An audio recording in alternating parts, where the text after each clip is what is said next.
So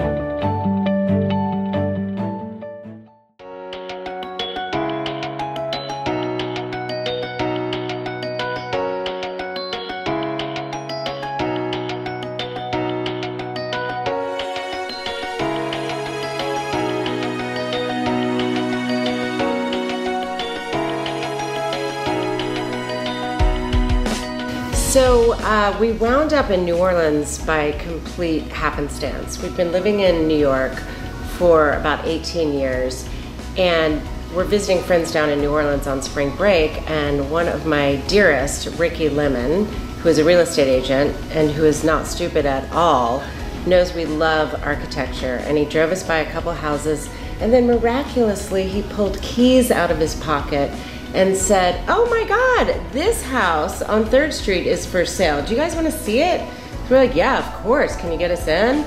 So we took a lap through here, and with no intention of leaving New York City, got back on the flight home, and Paul said to me, "I can't stop thinking about that house." And I said, "Me neither." And it completely seduced us. Cut to 5 years later. We now live in New Orleans. It is completely in our blood, and we're raising our kids here.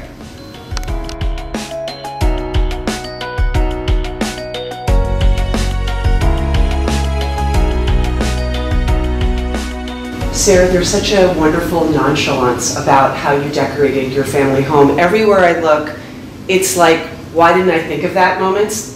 For example, the books all along the living room floor, all the great portraits juxtaposed with modern art, the record player, everything. It's so you, and yet looking at it, I want to just do it myself. You're so sweet. I love it so much. There's definitely a degree of staying up late at night and rearranging things in your mind. So I don't want to say there was no strategy, but it was having to make do with a lot of things I already had. Things from my parents, things from my grandparents, and a lot of ex-domino props that I had lying around. We call it a graveyard of domino in here. Did you always know that you were going to do the ping pong table in lieu of a formal dining room? I mean, that's so great. That ping pong table is actually Jane Scott Hodges' ping pong table, which she lent to us.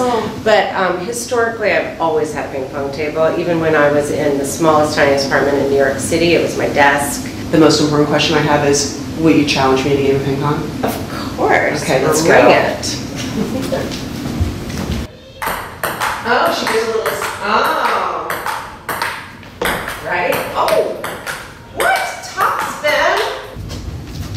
Come on into the library. Oh, so love this. You guys, I bet you really use this room a lot. We use this a lot, particularly because there's a television in here. Which I love that you don't see it right away. It's like secondary, back burner, because your eye is drawn to books, the fireplace. This is incredible. You should have seen this thing when I saw it lying on its side in the shop. It was festooned with Mardi Gras beads. It looked like sort of brothel style. Yeah, yeah. And you maybe I just trimmed all them. chic. Wire clippers and Mardi Gras beads gone, and now I love it. So I love arranging flowers, but it's really expensive actually to go buy flowers at the flower market. And now what I do is I just run out into the yard and I clip whatever is in season and looks good. I love palmetto fan, palms, banana leaves. Oh my God, the fresh ginger here grows like, it's robust. Did you guys put this incredible trellis in here? What a great idea. Thank you. There was trellis here when we got the place, but I decided to redo it because my husband had just shot a book for a guy called Furlough Gatewood. Do you know who that is? Of course. And I was so inspired by the Moorish arches he did all over his trellis rooms that I thought this would be perfect to do in this little room. That's one great thing I found about decorating. It's the only place where you can totally plagiarize, but it's okay because it will never look the same. But you just so true. Take the idea and put it into your house and it's your own. I mean, So look at true. this arch, is so great.